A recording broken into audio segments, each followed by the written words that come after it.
Before we begin, take a moment to support the channel.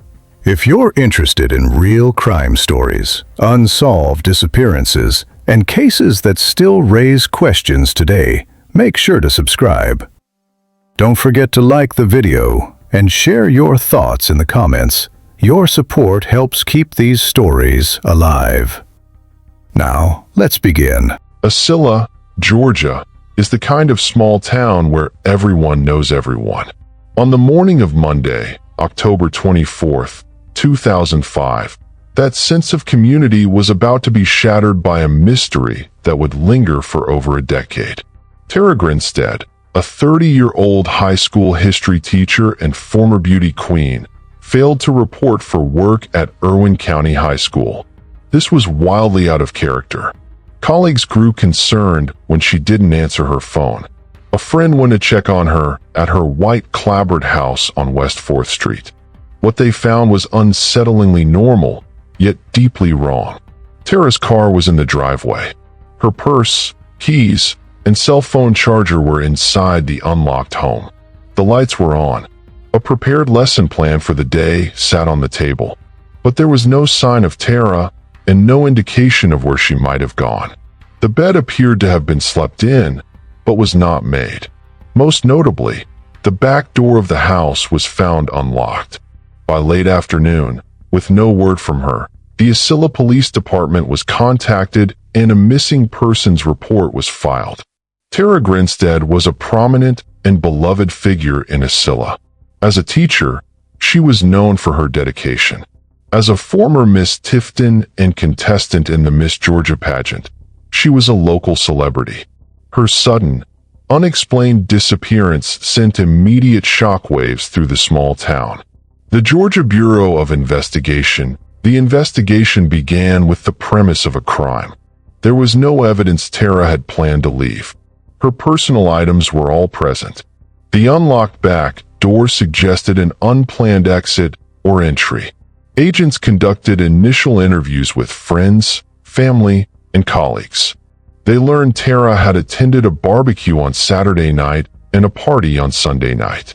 She was last seen by friends when she left the Sunday party around 11:30 p.m., reportedly heading home. The timeline from that point until Monday morning became the critical and ultimately blank canvas. Early searches of the area around her home yielded nothing. A local dive team searched a nearby pond. Volunteers combed fields and woods. No trace of Tara was found. The case, from its first hours, was marked by an eerie absence. No struggle, no note, no witness to her final moments. Tara Grinstead had seemingly vanished into the quiet Georgia night from the safety of her own home, leaving behind a town desperate for answers and a puzzle with no starting edge. In the weeks and months following Tara Grinstead's disappearance, the GBI's investigation expanded into a massive effort that placed the entire town of Ocilla under a microscope. With no body, no crime scene evidence, and no clear motive, agents pursued hundreds of leads and interviewed countless individuals. The case file grew thick, but a coherent theory did not emerge. The pressure on the community was immense. In a small town, suspicion cast a long shadow. Several persons of interest were identified and scrutinized. Early focus fell on individuals who had seen Tara in the final 48 hours of her known whereabouts. Friends from the weekend gatherings were re-interviewed. Agents looked into her personal life, exploring relationships and potential conflicts. However, no single suspect emerged with enough evidence to warrant an arrest. The lack of forensic evidence from her home was a significant hurdle. Without DNA, fingerprints, or signs of a violent struggle, investigators could not definitively prove a crime had even occurred there. One notable figure was Marcus Harper, a local pecan farmer who had reportedly shown a romantic interest in Tara. He was interviewed multiple times. Another was a former student, but these leads, like others, ultimately faded for lack of concrete proof. The GBI conducted ground searches with cadaver dogs, drained local ponds, and followed up on tips from psychics. Each effort ended in frustration. As months turned into years, the active investigation inevitably slowed, transitioning into a cold case. The GBI maintained that the file was never closed, but the intense daily activity ceased. For Tara's family, particularly her father, John Grinstead, and her stepmother, the years were an endless cycle of hope and despair.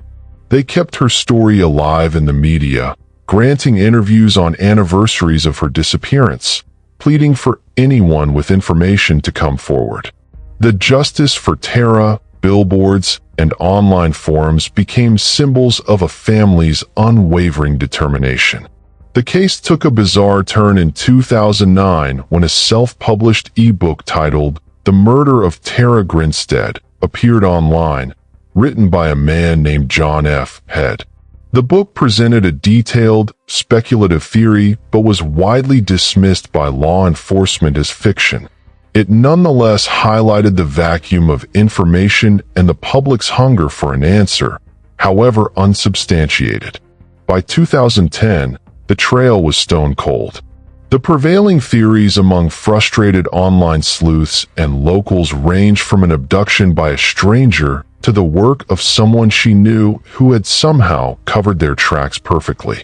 The truth seemed permanently buried under the quiet. For 11 years, the Tara Grinstead case remained one of Georgia's most high-profile cold cases. Then, in February 2017, a break came from a seemingly unrelated investigation over 200 miles away in Macon, Georgia. The Bibb County Sheriff's Office was investigating Ryan Duke, a 33-year-old former student of Irwin County High School, on an unrelated burglary charge.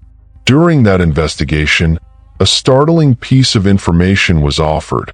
Ryan Duke allegedly told someone that he had information about Tara Grinstead's death. This tip was immediately relayed to the GBI. Agents traveled to Macon to interview Ryan Duke.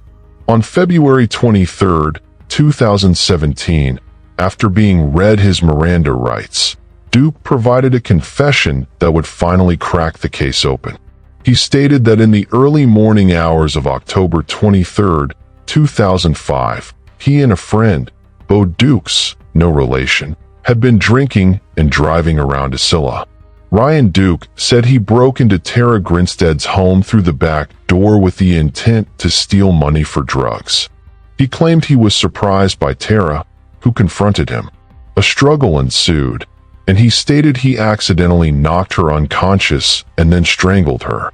He further confessed to later returning with Bo Dukes to move Tara's body from her home.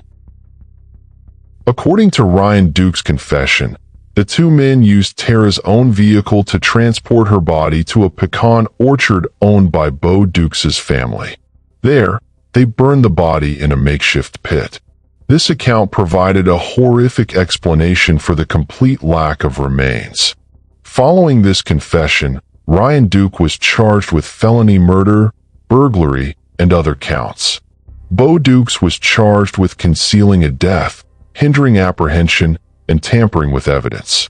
The arrests sent shockwaves through Georgia and the true crime community. Ryan Duke was a former student at the high school where Tara taught, though he was not in her class.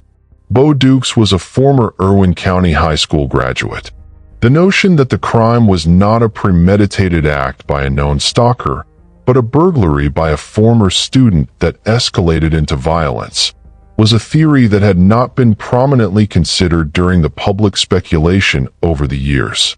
The GBI, now armed with a confession and a second suspect, moved to corroborate the details. The legal proceedings that followed the 2017 arrests were complex, protracted, and fraught with twists. The state's case relied heavily on Ryan Duke's confession, but that confession quickly became a central point of contention. Shortly after his arrest, Duke recanted his statement to the GBI. His court-appointed defense attorneys argued the confession was unreliable, the product of coercion, drug use, and a desire for notoriety. They pointed to the complete lack of physical evidence linking him to the crime. No DNA from Tara in his possession, no murder weapon, and no identifiable remains to confirm the cause or even the fact of death. The first trial was for Bo Dukes, held in March 2019. Unlike Ryan Duke, Bo Dukes was not charged with murder, but with helping cover it up. The prosecution's case against him was stronger in some respects. He had given multiple, inconsistent statements to investigators and eventually provided his own confession to helping burn and dispose of a body, which he also later recanted. Crucially, while in prison on these charges, Bo Dukes confessed the details to a fellow inmate, who agreed to testify against him. This inmate's testimony provided independent corroboration of key elements of the story.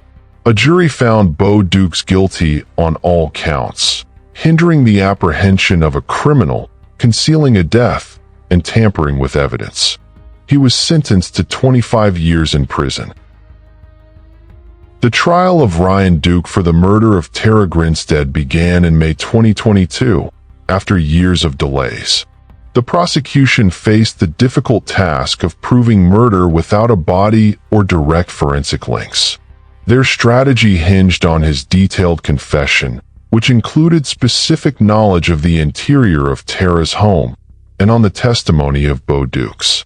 As part of a plea deal, Bo Dukes took the stand against his former friend. He testified that Ryan Duke came to him on the night of the murder, saying he had killed the homecoming queen. Bo Dukes described helping Duke move the body from the house and burn it in the orchard, confirming the gruesome details of the disposal. The defense aggressively attacked the credibility of both Duke's confession and Bo Dukes' testimony. They argued Bo Dukes was a proven liar seeking a reduced sentence. They presented evidence of Duke's mental state and substance use issues. The trial laid bare the circumstantial nature of the entire case. After days of testimony, the jury began deliberations. The question before them was whether the confession, supported by the accomplice testimony, was enough to prove guilt beyond a reasonable doubt in the absence of physical proof. After approximately 5 hours of deliberation, the jury in the trial of Ryan Duke returned with a verdict on May 20th, 2022. They found Ryan Duke not guilty on the charges of felony murder and malice murder in the death of Tara Grinstead. However, they found him guilty on the lesser charges of burglary and concealing a death. The mixed verdict reflected the jury's assessment of the evidence. They believed he was involved in the crime and its cover-up, but the state had not proven beyond a reasonable doubt that he was the one who killed Tara. Judge Bill Reinhart sentenced Duke to the maximum 10 years in prison for burglary and 10 years for concealing a death, to be served consecutively, followed by 10 years of probation. The verdict was met with a complex mix of emotions. Tara's family expressed profound disappointment that a murder conviction was not secured. The district attorney's office stated they believed justice was partially served. Ryan Duke's defense team declared the murder acquittal a victory, asserting it proved the state's case was built on a false confession. For the public and the town of Ocilla, the legal resolution provided a form of closure but left fundamental questions unanswered. Who, if not Ryan Duke, killed Tara Grinstead? The official case remains technically unsolved on the charge of murder. The legal story did not end with the verdict. In 2023, Ryan Duke appealed his burglary and concealing a death convictions. His attorneys argued that his confession should have been suppressed and that the evidence was insufficient. Separately, Bo Dukes also appealed his convictions. As of this writing, these appeals are pending within the Georgia court system. The possibility of overturned convictions or new trials, however slim, means the legal chapter of this case may not be fully closed. For Tara Grinstead's legacy, the outcome is bittersweet. 2 men are imprisoned for their roles in the events surrounding her disappearance, yet no one stands convicted of her murder. Her body has never been recovered, denying her family the ability to lay her to rest. The case highlighted the immense challenges of prosecuting no-body murder cases and the fragility of confession-based evidence. Tara is remembered not for the mystery that consumed a decade, but as a vibrant teacher and beloved community member. Her story remains a cautionary tale about the secrets a small town can keep and the enduring pain of a family that still seeks definitive answers. Tara Grinstead was more than a name in a case file or a mystery that captured public attention. She was a teacher, a friend, a daughter, and a person who touched the lives of many with her kindness and dedication. Her disappearance left unanswered questions, but it also left a lasting reminder of the importance of compassion, justice, and remembering the human being at the center of every true crime story. Today, we honor Tara not for the tragedy that took her life, but for the life she lived and the light she brought to those around her. May she be remembered with dignity, and may her story continue to inspire awareness, empathy, and hope for truth. Rest in peace, Tara Grinstead. You are not forgotten.